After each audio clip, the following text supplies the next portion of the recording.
The afternoon sun hung low over downtown Los Angeles, casting long shadows across cracked sidewalks and flickering neon signs. The air carried the usual city mix: car exhaust, distant sirens, the faint smell of fried food from a corner taco truck. People moved quickly, eyes fixed on phones or the ground ahead, wrapped in their own worlds.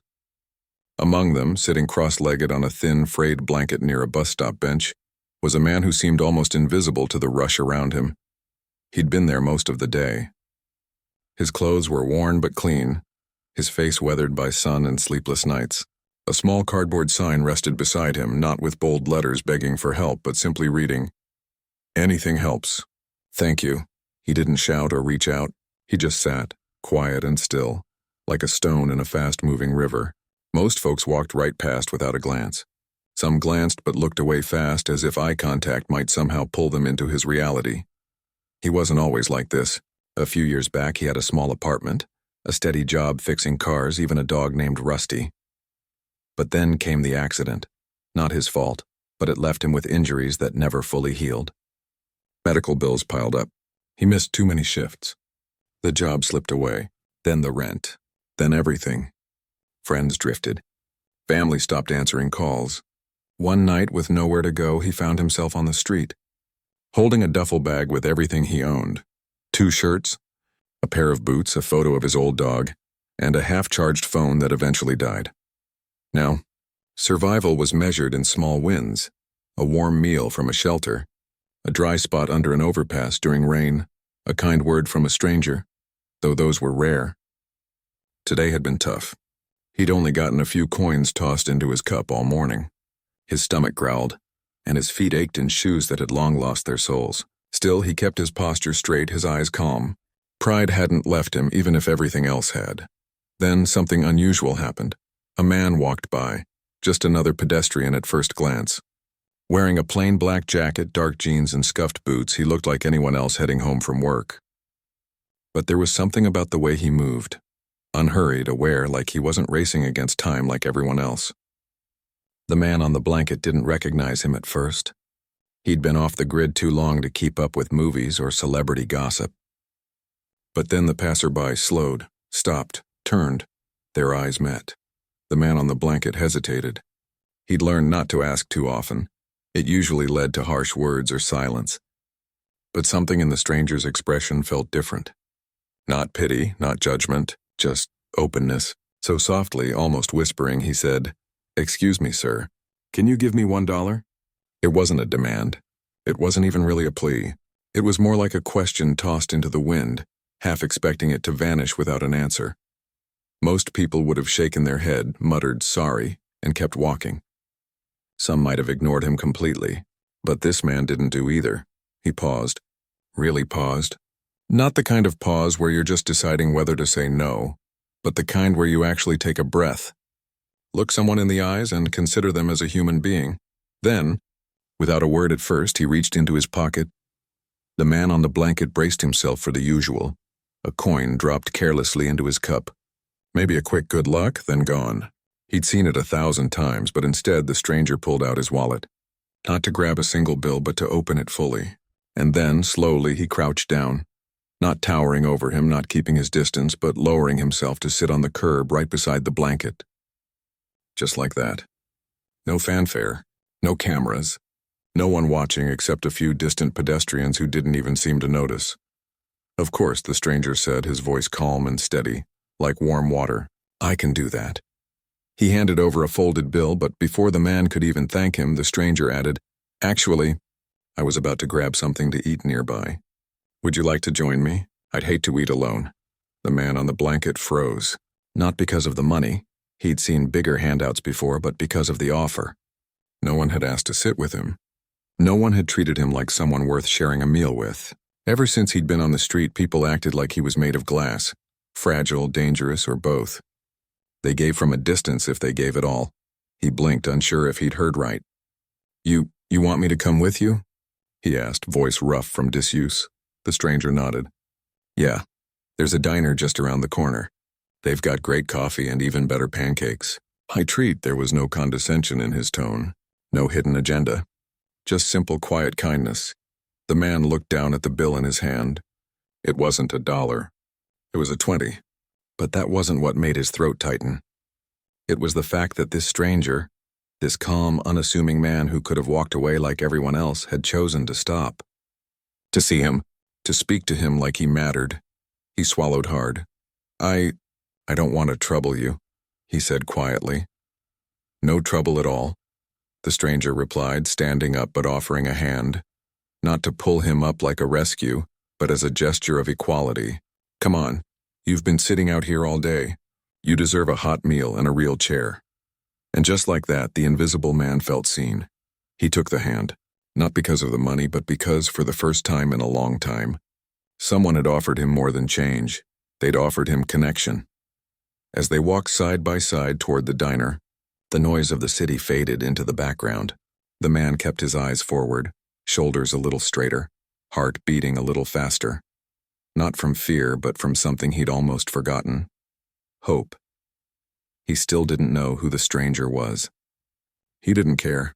In that moment, it wasn't about fame or fortune. It was about one human being choosing to acknowledge another.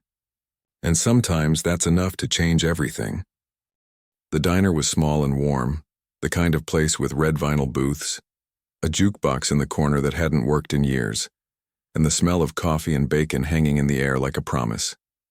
Fluorescent lights hummed softly overhead, casting a gentle glow on chipped formica tables. It felt like stepping into another world, one where time moved slower and people didn't rush past each other like ghosts. The man walked in hesitantly, shoulders hunched slightly, as if he didn't belong. He'd been turned away from places like this before, sometimes politely, sometimes not. But the stranger beside him didn't hesitate.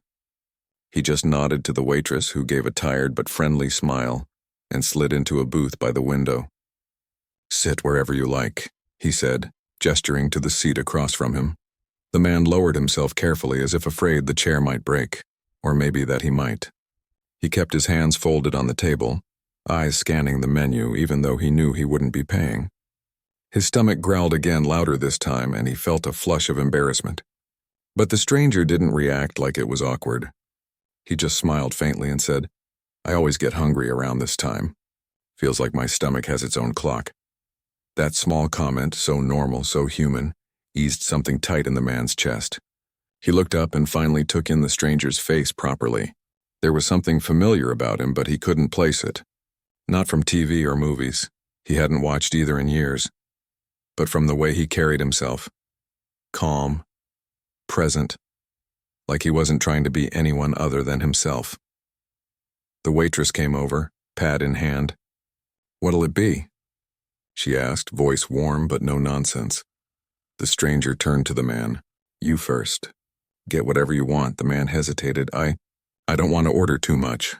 "Nonsense," the stranger said gently. "You're hungry. Order what sounds good." After a beat, the man whispered, "Pancakes and coffee. Black." "Make that too," the stranger told the waitress, then added, "And maybe some eggs on the side for him. Protein helps." The waitress nodded and walked off. No questions. No side-eye. Just service. Silence settled between them, but it wasn't uncomfortable. Outside, traffic rumbled. Inside, the clink of dishes and low chatter filled the space.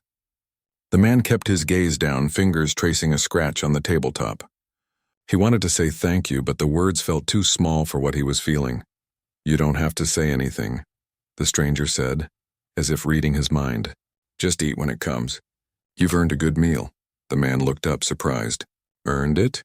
"Yeah," the stranger said simply. "You're still here. Still trying. That's earning it in my book." Those words hit harder than any donation ever could. Most people acted like being homeless was a choice, like he'd somehow failed so badly he deserved to be ignored. But this man, this quiet, kind stranger, saw effort where others saw shame. When the food arrived, the man almost didn't touch it. The pancakes were golden, stacked high, drizzled with syrup. The coffee steamed in a thick white mug. It looked like something from a dream. He picked up his fork slowly, as if it might vanish if he moved too fast. "Go ahead," the stranger said, already cutting into his own eggs. "It's not going anywhere," so he took a bite. And then another. Warmth spread through him, not just from the food, but from the simple act of being allowed to eat without judgment. No one watched him. No one whispered. He was just a person having lunch. Between bites, the stranger asked easy questions. Not prying, not digging, just curious. You from around here? How long you been on the street? You ever work with cars? Each question was asked like it mattered, like the answers were worth hearing. And slowly the man began to talk. Not the whole story, too much pain for one meal, but pieces of it. How he used to fix engines, how he loved the smell of oil and metal, how he'd once rebuilt an old motorcycle from scrap parts. His voice grew steadier as he spoke, like he was remembering parts of himself he'd buried. The stranger listened. Really listened. Not nodding just to be polite, but leaning in slightly, eyes focused, asking follow-up questions like, "What kind of bike was it? Or did you ever ride it up the coast?" At one point, the man mentioned how hard it was to find work now. No address, no phone, no clean clothes for interviews. The stranger didn't offer empty advice like, "Just apply harder," or "There's always a way." Instead, he said, "The system's broken. It's not you. It's the setup." That simple acknowledgement, "It's not you," made the man's eyes sting. He blinked fast and took a long sip of coffee to hide it. They talked for nearly an hour. About nothing and everything. The weather.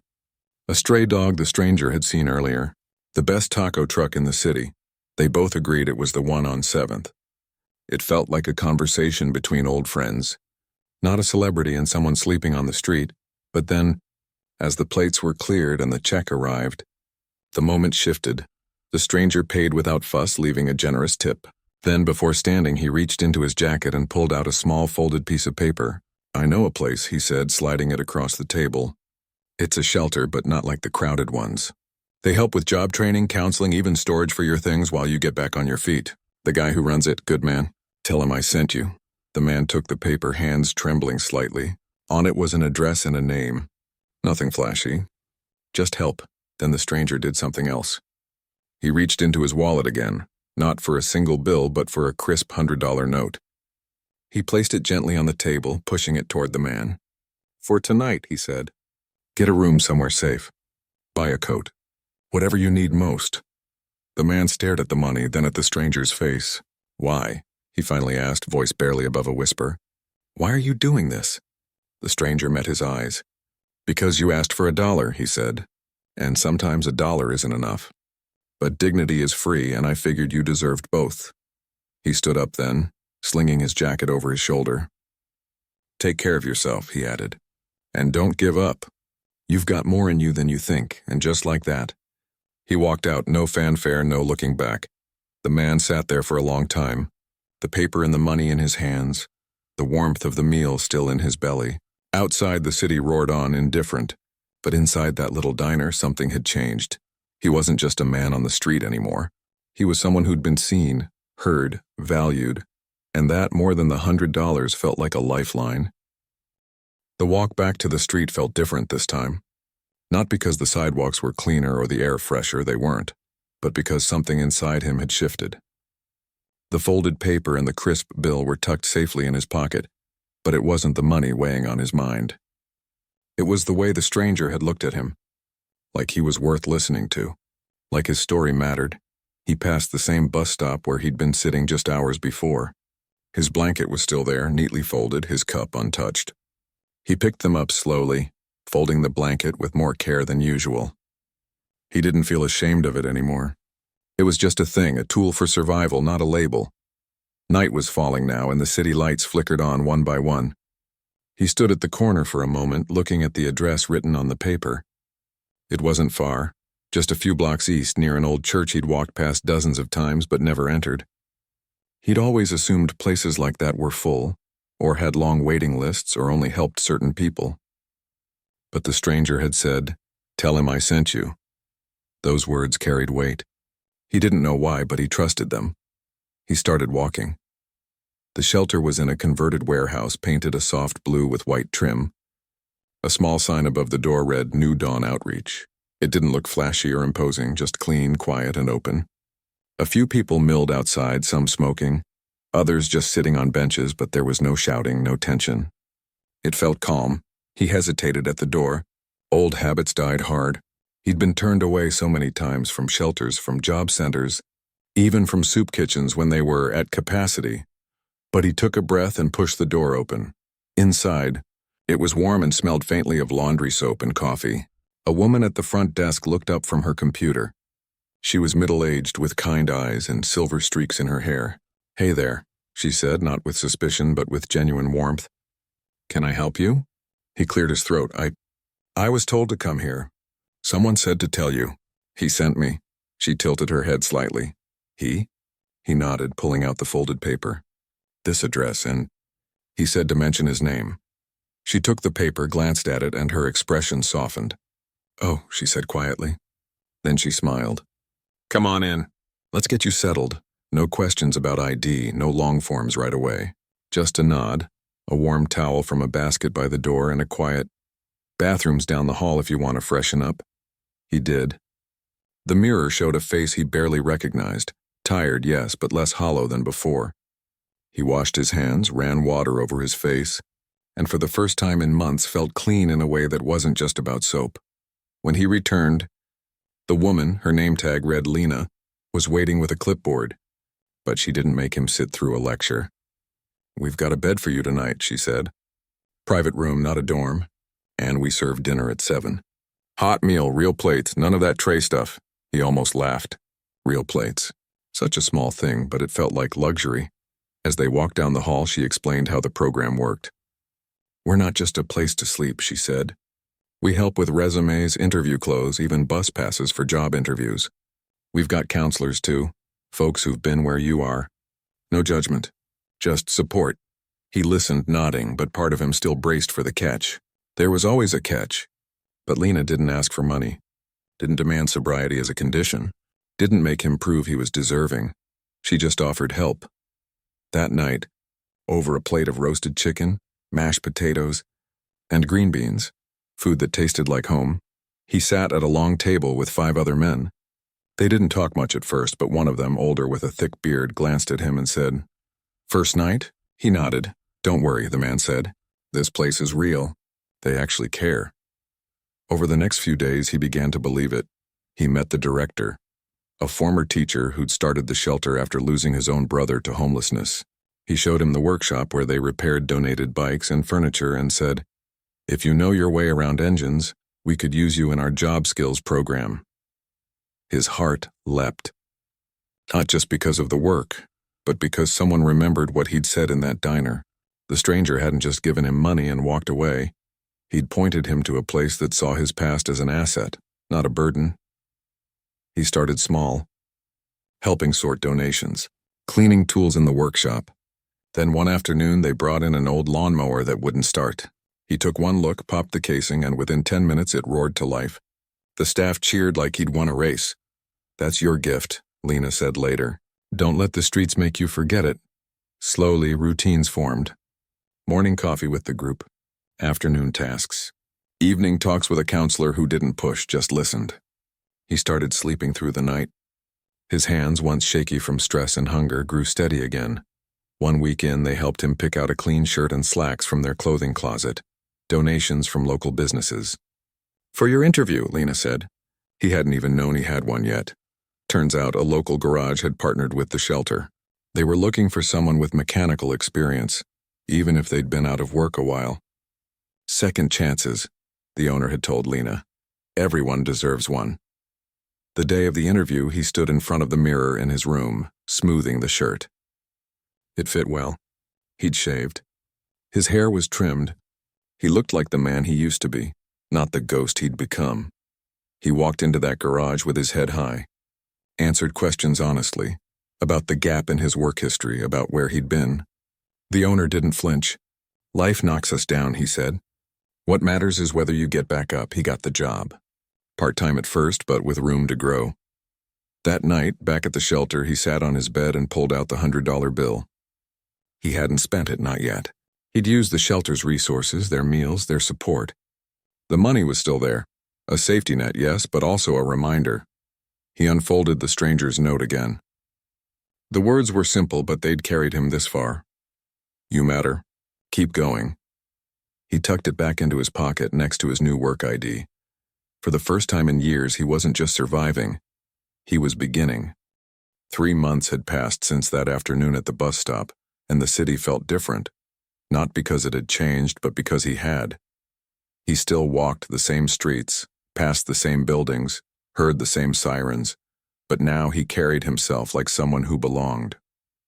Not because he had everything figured out, he didn't, but because he finally believed he had a place in the world again. He was working steady at the garage now, 4 days a week. The owner had been patient, giving him time to rebuild his hands memory, to relearn the rhythm of wrenches and torque specs. At first he'd been nervous, afraid he'd forgotten too much, afraid his past would show in his work. But engines didn't care about your history. They only cared if you listened to them. And he did. He'd always been good at listening. The pay wasn't much, but it was enough. Enough for a shared room in a clean apartment with 2 other guys from the shelter, both also rebuilding their lives. Enough for groceries, for a bus pass, for a new pair of boots that didn't leak when it rained. And enough to start saving just a little toward something he hadn't dared dream of in years, a place of his own. But more than the money, it was the dignity that mattered. Clocking in, earning a paycheck, being trusted to fix someone's car, their lifeline to work, to family, to life. People said good morning when he walked in. They asked how his day was going. They treated him like a person, not a problem. One evening, after a long day replacing brake pads on an old sedan, he sat on the front steps of the apartment building, sipping tea from a chipped mug. The sun was setting, painting the sky in soft oranges and purples. A neighbor's kid rode by on a bike with training wheels, laughing as he wobbled down the sidewalk. The sound of it, pure, unguarded joy, made him smile.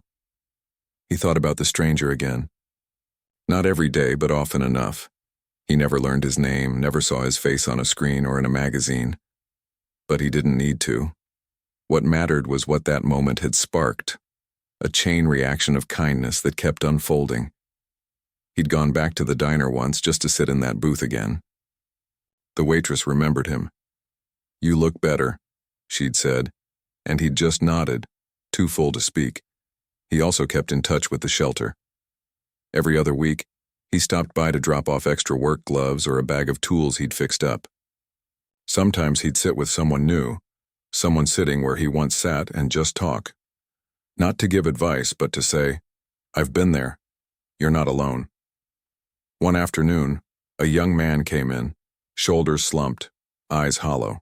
He barely spoke. But when he saw the man in clean work clothes, calm and steady, something in his posture shifted. Later, Lena told him the young man had asked, "Is that what's possible?" "Yes," she'd replied. "That's exactly what's possible." That small exchange stayed with him.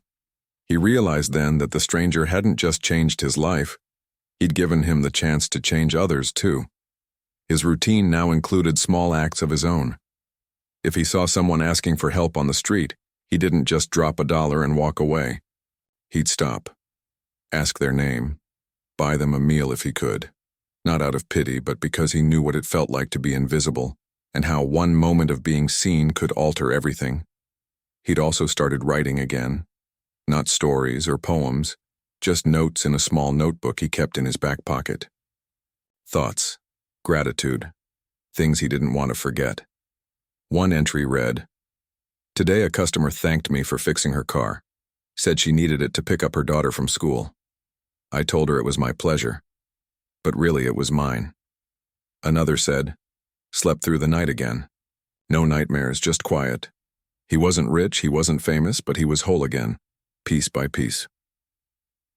One Saturday, he took the bus downtown, not to the shelter, but to the library. He signed up for a free computer class. He wanted to learn how to build a resume online, maybe even apply for better jobs someday.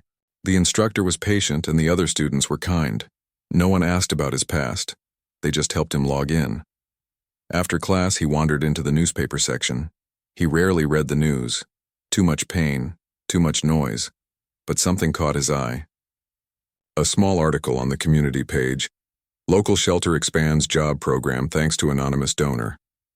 Below it was a photo of the blue building, the same one that had taken him in. He read it twice. The donor hadn't given a name, only a note. "Help people help themselves." That's all. He didn't know for sure, but he had a feeling. And it didn't matter if he was right or wrong. What mattered was that the help kept flowing. That night, back in his room, he opened his drawer and pulled out the $100 bill. He hadn't spent it. Instead, he'd folded it carefully and kept it as a reminder of where he'd been and how far he'd come. But now he decided it was time to pass it on. The next morning, he went to the shelter early. Lena was just unlocking the door. "You're here early," she said, surprised. "I've got something," he said, handing her the bill. "For someone who needs it more than I do right now." She looked at it, then at him, eyes glistening. "You sure?" He nodded. "It was never really mine. It was always meant to keep moving." She smiled and tucked it into the donation box behind the desk, the one labeled Emergency Needs. As he walked back to the garage that day, the sun warm on his face, he felt lighter, not because he'd given away money, but because he'd become part of something bigger, a quiet circle of care that started with one person choosing to stop, to sit, to see. He knew he'd never forget that moment on the curb, not because it was dramatic, but because it was human. And in a world that often moves too fast to notice, that kind of humanity is the rarest gift of all. He wasn't just surviving anymore.